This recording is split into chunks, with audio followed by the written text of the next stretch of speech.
Welcome back for the second game of the series as we look to figure out, okay, which team from Oceania is also going to be joining Ground Zero over at the PCS to showcase, can we beat these PCS teams, and also, I suppose, this year, the LJL as well. But before we get to that point, Max, we could obviously discuss what we just saw, which was a bit of a one-sided affair there. The Twisted Fate being the real pocket pick that came out.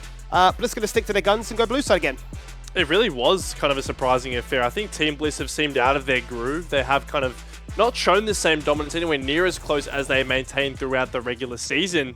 And as for Antic, they really have been picking up as the weeks go on. Yes, they have this one identity that we've defined, but certainly branching out in that last game, showing us that there's more to them than what we've initially thought, and taking game one as a result. Now you can see the adaptation will come out here. The Twisted Fate, which was such a problem for them, taken away, but it will still be that Orianna first pick.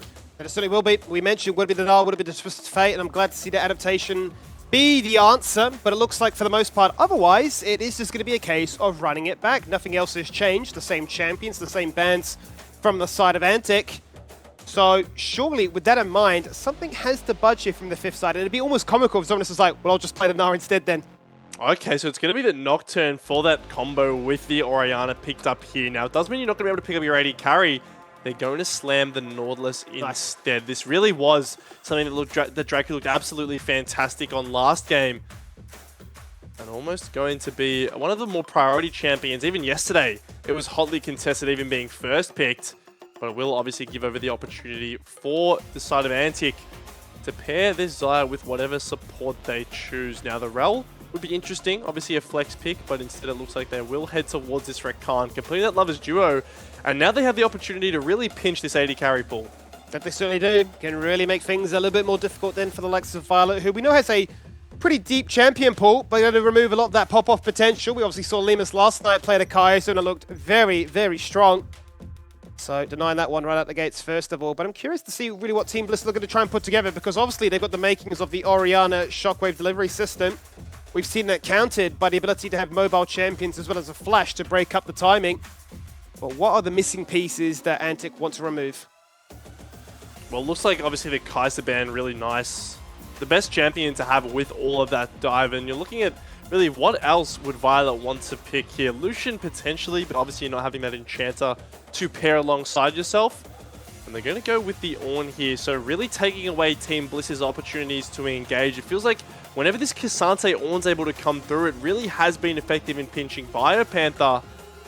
And now that raises the question as to what Team Bliss want to pick. You're assuming Antic will just pick something up for Swiper here on their 4P. Jin Zhao and Rel taken away here, and presumably something like a Maokai as well also targeted. Yeah, and that will leave some room up to Swiper. What he wants to play, a lot of his pool's been targeted. Will he default back to this tank style? And the answer, Skimmy, seems like yes. Certainly will be. You can deny a few champions, but you're not going to invest all your bands towards me.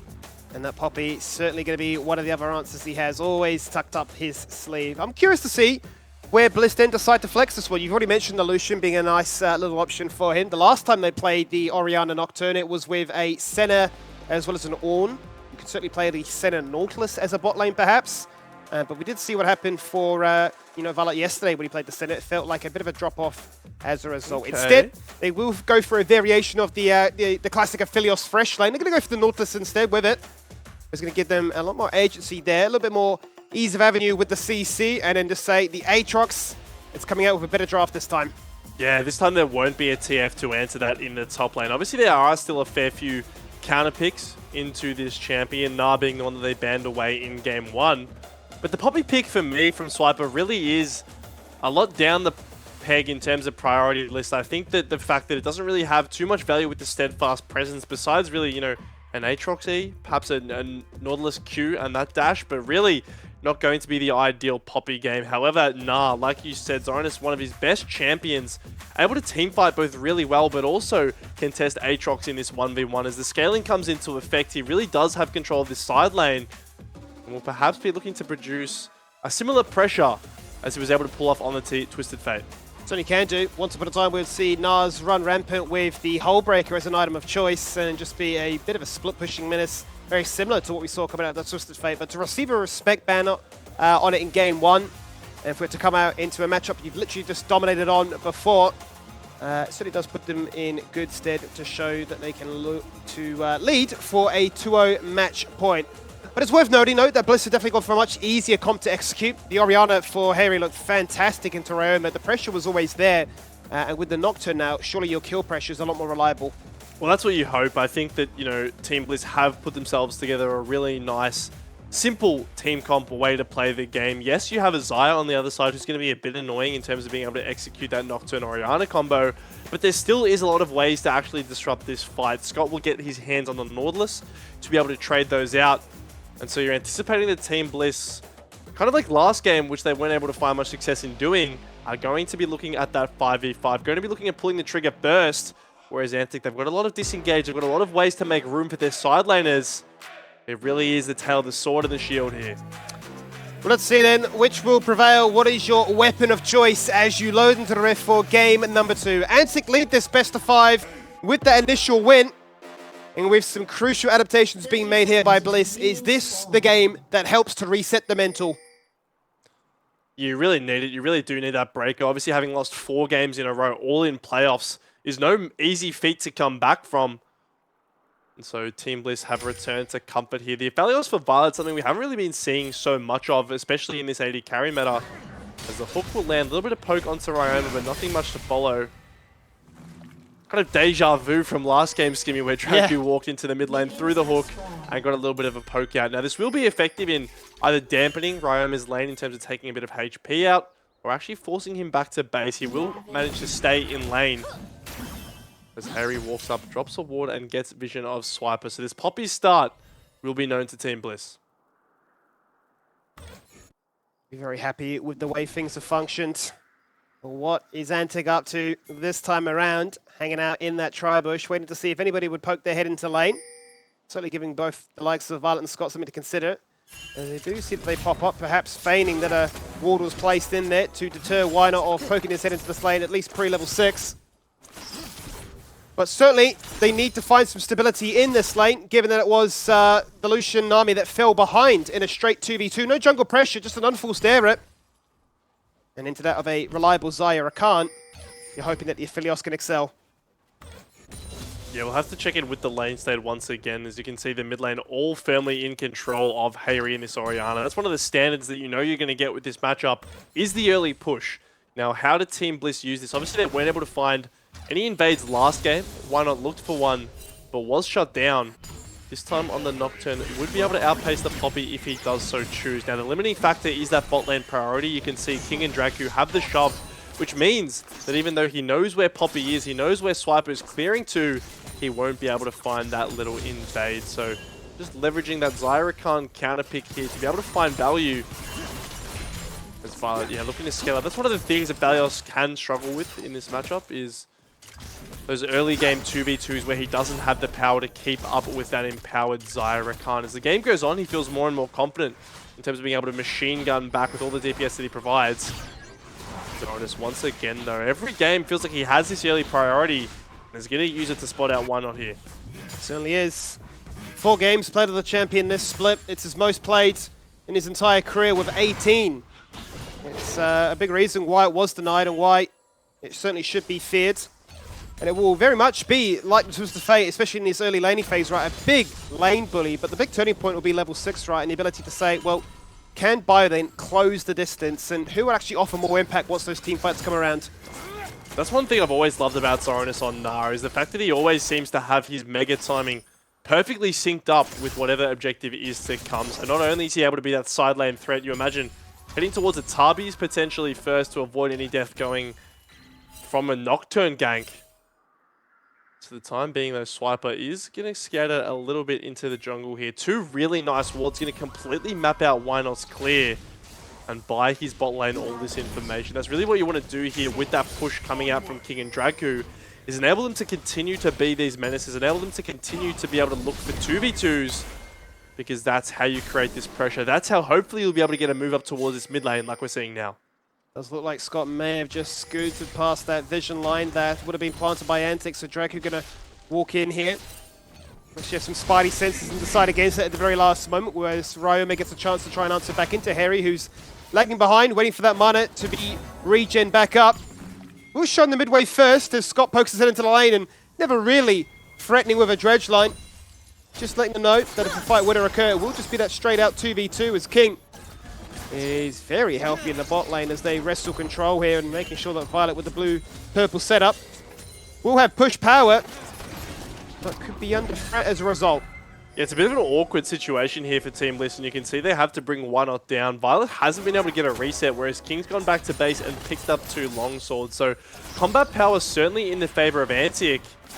And as for the time being, it only really is the threat of Why Not being in the area that is keeping from a 2v2 breaking out now. Mid lane, you can see TP expended by Harry to get back into lane. Picked himself up a 12 CS lead now as chunking Ryoma once again. Gonna look for it, but Swipe is here. Yeah, Swiper hovering. They know that they're getting dangerously close to level 6, about to find it in the next wave. By having both TP back to the lane, it's going to be Roma forced to go back. He knows that he cannot afford to greed with level 6 just around the corner. You can see that's a champion that has been so feared throughout this entire split. Yeah, it's a lane bully, and it was permanently banned away up until tonight. You can understand that they want it as a first pick priority because they want to make sure the star mid laner can actually offer some control. And right now he's up 22 CS in this pure 1v1, doing a very nice job of handling Ryoma.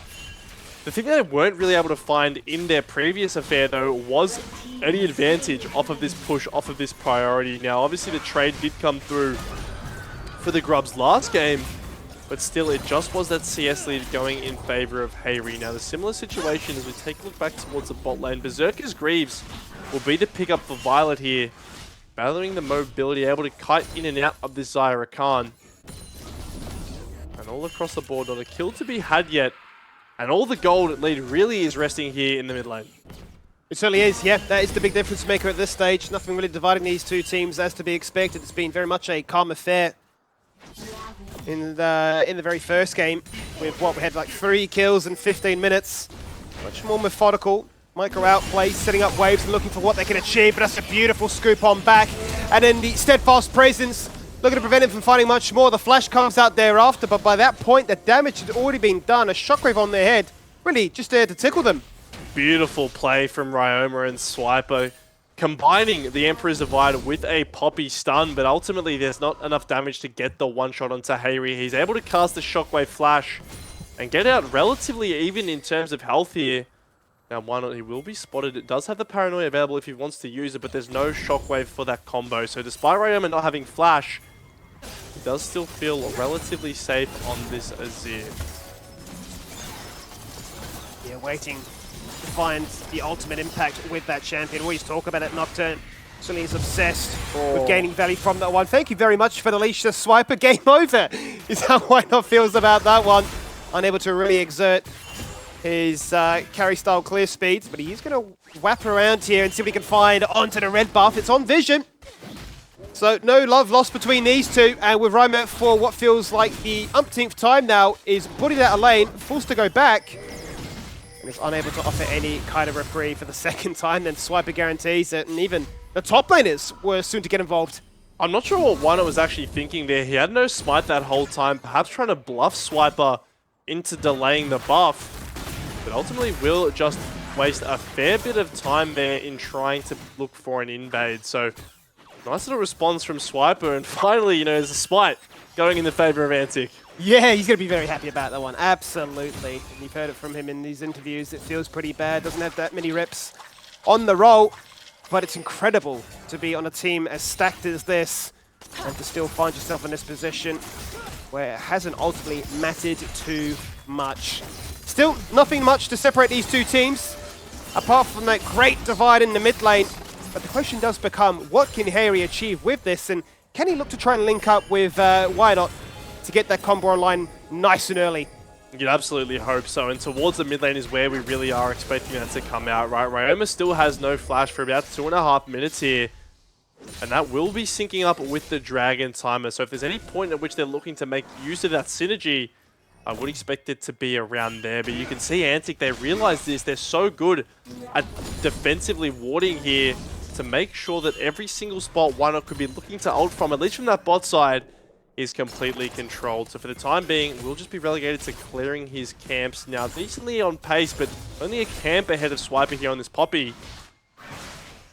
And it might be a similar trade to what we saw before. 3 grubs in the inventory for Team Bliss, but 1 Dragon picked up for Antic. Means that either way, the objectives would certainly swing in favor strongly of one of these teams. Certainly would do. All it takes is that quick invitation with a pick to be found to sway the numbers balance and then really open the floodgates as a result. One thing that I've noticed, and I think it's worth mentioning here, Max, would be the fact that whilst Team Bliss struggled in attending those side lanes last game, with this addition of the Nocturne, so much easier for them to force that numbers mismatch. You don't have the destiny of a Twisted Fate to try and jump all over the show and push the pressure anywhere near as much as a Narc. We'll hold that fort though for 2 seconds, because once again the combo is there. You scoop him back, you give him a charm, you hit the shockwave, and that ultimate gets denied mid-animation. So first blood, finally, going the way of Antic. 2 people couldn't find the kill. How about 3? Antic, they bring Swiper and Dragu down, and this time they will find the flashless Hayri. And off the back of that, King's in the area as well. They're going to look to take these grubs. At least one's taken Team Bliss, so they're posturing in the area. Look at Biopanther's position here. I don't think they want to give these over for free. They certainly do not. They're going to commit multiple members. The lights go out. Bioden says it's my time to shine. He goes in for those all-impactful Q ults. The shockwave is there too. And they say you can take 2 Void Grubs. We'll just take 2 kills. Instead, they're looking for another as Swiper relegates himself to the grey screen. Just like that, all the blood comes to life. Beautiful collapse from Team Bliss. They realize that they have the TP on Hayri. They can force a numbers mismatch, and they do absolutely that. Biopanther with the flank, as well as Hayri TPing in, secures the backline access that can be so hard to get with the comp of Antic, and they will take down 3 kills as a response. So you can see the grub falls here, but look at Bio. He's completely unseen at this point, and why not a fantastic flash. Knows that King has one of his own, so if he wasn't able to use that to get out of the tether, he could have escaped. Instead, that won't be coming through. And Swiper, of course, a Poppy. Yes, you have that steadfast presence, but when you're getting permanently slowed, what can you do? Hold on, Hayri's getting found. We are looking for more. Fantastic flash, dodges the grand entrance, ripping back the feathers, doesn't find the route that King was after. And Hayri will get to limp away on that occasion. Whilst we do get a moment though, it is worth mentioning that was a beautiful setup there from Team Bliss to try and steady those nerves and at least wrangle back some control in this series. Yeah, finally the gold lead going in their favor. They also managed to pick up the Dragon as well, so equalizing on that front. And it does feel like the game 1 loss hasn't gotten to them too badly. Still willing to pull the trigger. That being said though, you can see Antic with this first move into bot lane will be looking to crack some turret plates here. They've moved King up. There's no ultimate, no flash yet on this Xayah. That Featherstorm will be coming up at a similar time as the Paranoia. And with just 1 Void Grub left, you can see either jungler wanting to sneak in here and grab it. But they certainly do. Making it 3 for 3 is what we saw last game, and certainly seeming to be the case so far, as still Antic have more members in the area. It's Violet locked in a 1v1 into Zoranus, which makes it a bit of an awkward one as they jump across Scott's hook. That doesn't mean anything. Zoranus says, well, I've got a TP, so it's going to be a 5v4, a fight where you'll just simply have no AD carry. And the Keeper's Verdict knocking back 2. They isolate out Wyatt. They say the Paranoia won't achieve much this time. And they get back 2 very important kills. Now, Zoranus locked inside that mini, ever so close to Mega, is forced to flash himself as they jump in with a 2-man grand entrance. And Draco says, come on, boys, let's get more. The bloodshed is yet to end. As one goes left, the other goes right, and Bio, unfortunately, is forced to fall down. An incredibly bloody affair, but it's Antic who ultimately draw the favor of that play. The initial kill onto King is good, who doesn't have the ultimate off of cooldown, but really it is the numbers mismatch forced by Zoranus that enables this play to go so heavily in the favor of Antic. Let's take a look once again. The charm and all this CC is laid onto Hayri effectively. Traded back really well though onto King, who dies on this Xayah about 2 seconds before that Featherstorm comes off cooldown. But look at the Keeper's Verdict. Does such a good job of separating the fight, allowing Zoranus to find that isolated kill onto Hayri. And then here the hook, they want to kill Zoranus before he's able to get Mega, but a really nice flash creates distance, baiting Team Bliss in. And really Antic, I think they're a little bit split on the decision as to whether to commit forwards, and it ultimately will be Biopanther who pays for the sins of his team, gets stunned, thrown into a wall, and taken down to equalize the kills. It was just a matter of burning every summoner available to really eke out any kind of an advantage they can achieve themselves. They're a beautiful forced play there by Draku to find that two-man knock-up. Say the fight's not done just yet. We want more. You saw the entire time there out of that replay was Violet pushing a spot wave. He didn't unfortunately be able to get that tower, but he would have achieved a wealth of gold from all those plates found. It does still keep us in a very even game state. Yeah, incredibly 900 only between the teams. Items across the board, relatively even. I think the big ones to point out are the Kraken Slayer now coming on board for King as gold. Once again, Zoranus on top, but by no means is he rapidly ahead. You can see only about 50 between him and Ryoma, and then 100 between Violet. It does drop off a little bit after that as the carries of Team Bliss, particularly the solo laners, are lagging a little bit behind. But so far, still a very competitive affair. And this is one thing Antic have been incredibly good at, is making room for their split pushes, making room here for Ryoma in the side lane. And it is once again Biopanther who's going to be relegated. They're picking on this underfed Aatrox and really using that as a way to further their advantage in the game. They certainly are, and I think you raised a really good point, right? The ability for Antic to command so much pressure on the map that their split-pushing threats are always going to be reliable, right? How many times have we seen throughout the regular split where somebody wants to split push? It's just not that easy because waves aren't prepped in a way that is sustainable for them to get away with it untouched. Because you can see he can hit that wave. You can see that why not? Even the bot lane of Bliss is looking for a four-man dive topside, but they just can't find him. No, they can't at all. And Antic on the bottom side will have complete control here. You can see that Broad Swiper down, and the Sundisk Summon is really going to make sure that this bot lane is pushed in very heavily ahead of this next Dragon spawn. There are 30 seconds on it, and you'd imagine Team Bliss would be loving to get Hayri down to potentially whip out a nice little Orianna Nocturne combo, and pinged on the wave. You can see Team Bliss, they want to fight, but that ward in mid lane is doing such a good job of spotting them out before the play even starts. Certainly is. Really keeping the eyes in the sky in all the right places. It's once again forcing Bio to respond to these waves while she try and invest all that time topside. Ryoma split pushing bot. And again, you find yourself in this game of cat and mouse as though we just want to get you. We just want to force a fight on our terms. We just want to land this Orianna Nocturne combo, or at least allow Scott to start things off here with that dredged line, but denied time and time again. Also a little bit of frustration out of them. And their answer has always been, well, let's force an objective and get them to group up. They're going to bait here. Scott potentially fishing for a dredge line, but just gets stunned. Gets stunned up against the wall, goes Scott. The lights go out to try and protect him as he's not going to be tanky enough. Unfortunately, he just simply gets knocked on down by the Poppy Hammer. In jumps Swine up, but Ryoma goes golden, denies that tether and has no flash, so doesn't even need to burn that. Shockwave onto one. Swiper flashes away. The one shot that Harry's looking to try to achieve is not to be found. And the Profane Hydra item spike Aatrox unable to snipe anybody on the tail end. Every single ultimate from Team Bliss used there, and they can't even find a kill. It's a fantastic counter engage coming out from Swiper and Draku. And keep in mind that whole time it's a 4v5. Zoranus is breaking your turrets in the top lane, continuing to further his gold lead. And yes, the Dragon will go in favor of Team Bliss, but what can they find on the back end? As hold on here, the Zoranus will be potentially caught, but there's no shockwave to find him. He's just going to hop out to safety. And now we take a look once again. Scott wants to find a hook here, but look at his positioning. He positions himself right next to the wall, and that is perfect for Swiper. He's very happy to find this. Draku is the real MVP of this play. Look at the initial charm, dashing onto Swiper, and then the grand entrance on the backline. That just buys so much time where these carries aren't hitting. And that means that Scott gets to be killed basically for free here. Harry getting zoned by Swiper, not able to get the ball and chain it with the shockwave out of that tether. So really the combo is completely disrupted. Antic, they can kite back with this disengage comp, and they won't lose a single member. And as you say, that's phenomenal, given it was a 4v5 for Antic. They get the kill, but they don't lose any members in the process. It's no easy feat, but they managed to pull it off. You can see that still Bliss, with the Herald online, are going to be forced to summon it in the mid lane to find their first turret of the game, knowing that Zoranus is going to continue to split push all day long. And yes, we can talk about Antic being one-dimensional, but it's working in their favor. This macro split push is really causing Bliss some issues. And this is a different style that we're seeing from them, right? Typically they do just favor that death ball grouped up strategy in a 5v5, but now it's this side lanes that have really been working in their favor. Team Bliss seem a little bit behind, a little bit unsure of how to respond. Because right now, if you look at these lane assignments, Orianna is in danger of getting ran down by Nah, who's completed 2 items.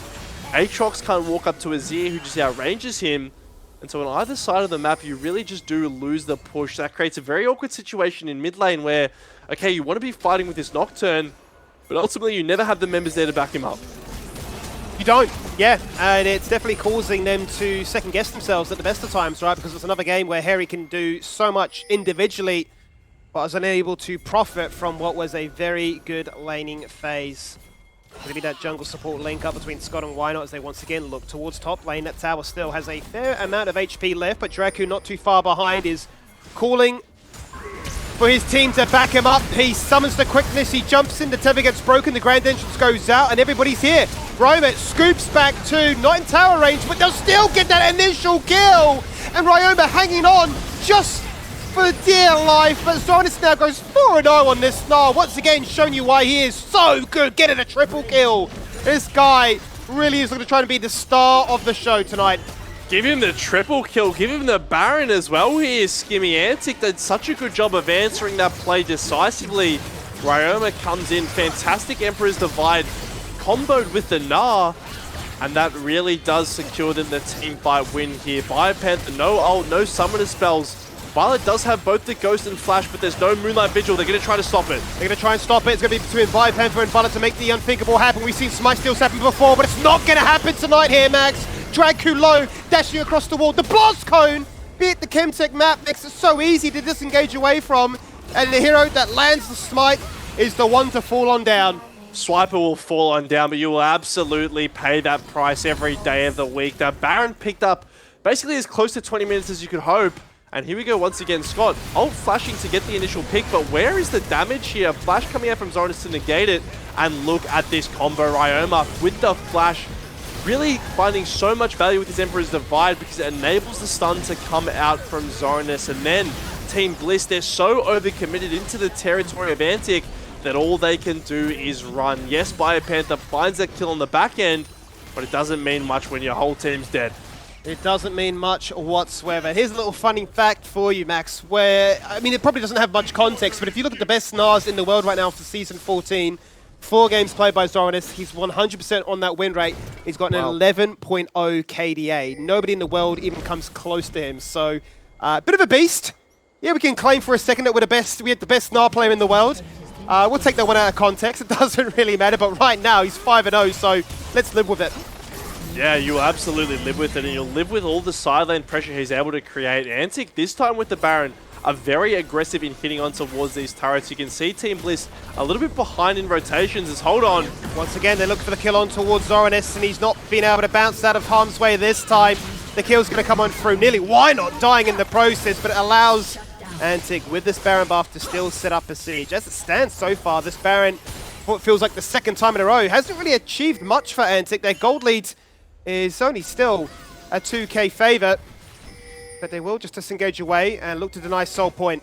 I mean, Skimmy, why did you have to say he's the best Gnar in the world? Why did you have to talk about how good his KDA is? Cast Literally the second you do that, he falls down. As Antic, though, undeterred by this temporary numbers disadvantage, they will still be looking at this dragon. They know roughly where Hayri is.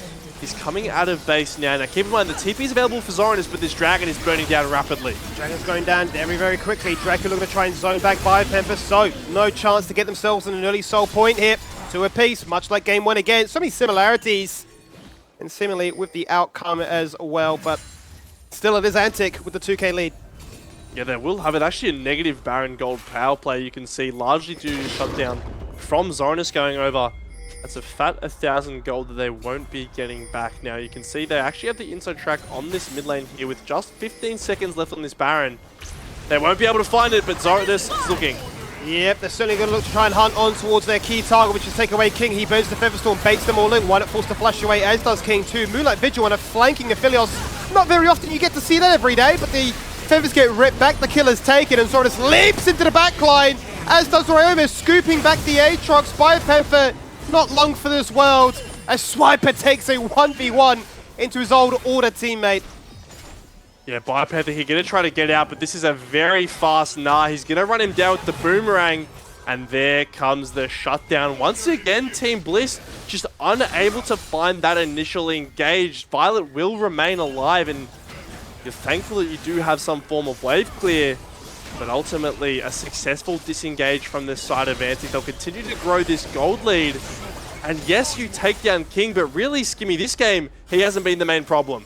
He hasn't been the main problem. You can see that they burn the ultimate nice and early. He just trades with an ultimate of his own, and by that point, they're so invested in getting this kill, they just allow the likes of Antic to respond back stronger. Well, that's exactly right. I mean, look at Ryoma's positioning here, and all the while, Zorinus is able to get the freest TP in of his life. A fantastic Gnar, hitting onto Hayri and killing Why Not, and then the scoop back. That is going to enable this eventual chase down on towards Bio, and Violet can do nothing but watch. Yes, this is Aphelios is very fed, but he can't DPS. He doesn't have the front line. They're all dead, and he can do nothing but watch as his top lane gets ran down.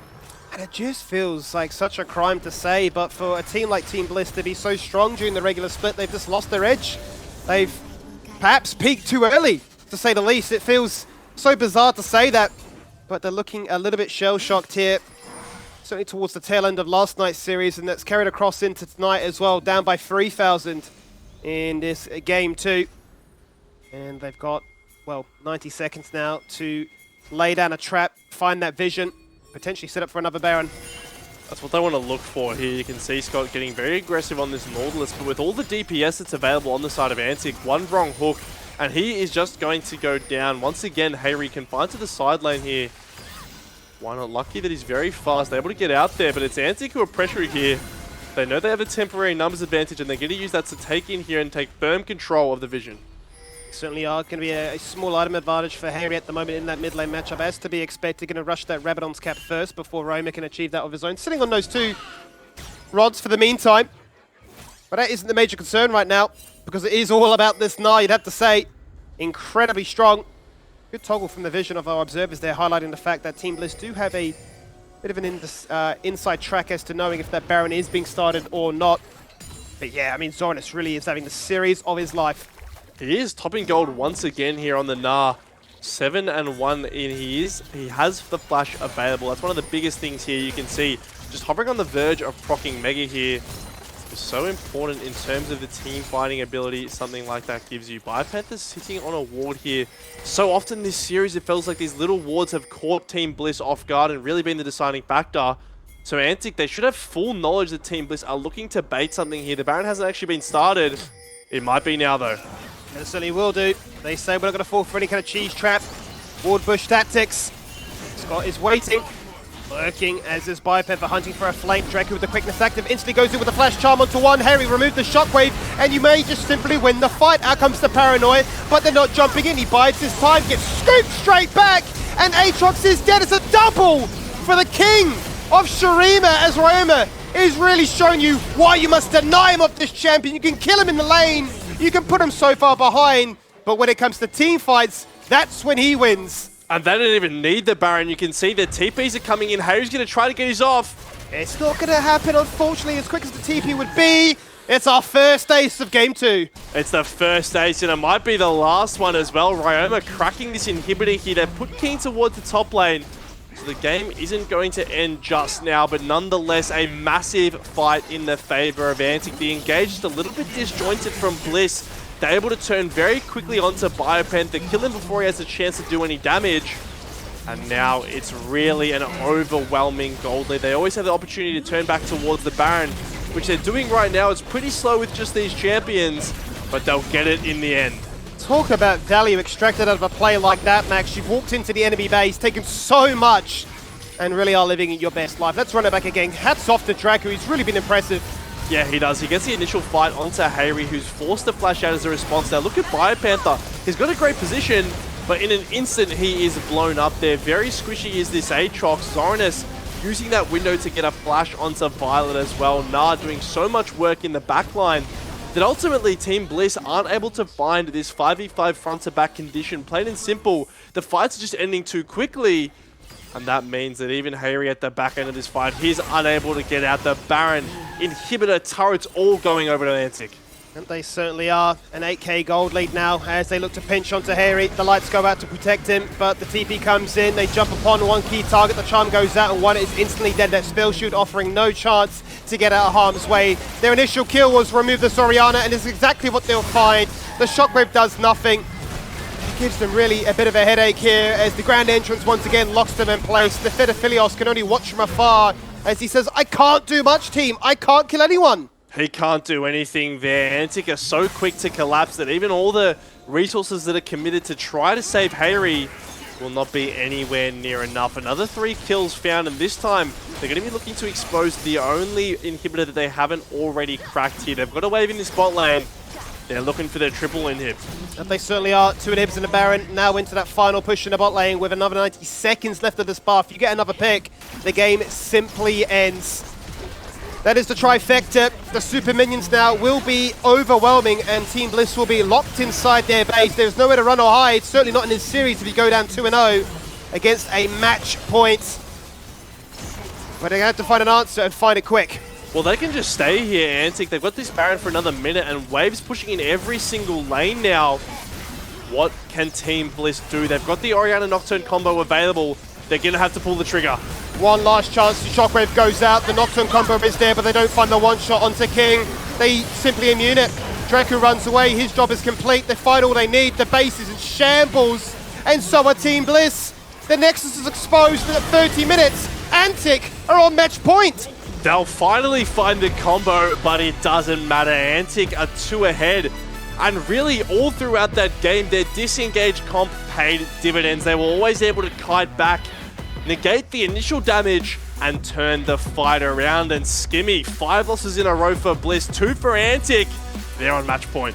Pressure's on. Not a good spot to be in. These next few 15 minutes between game 2 and 3 may just be the most important time of this split. Let's see, right after this.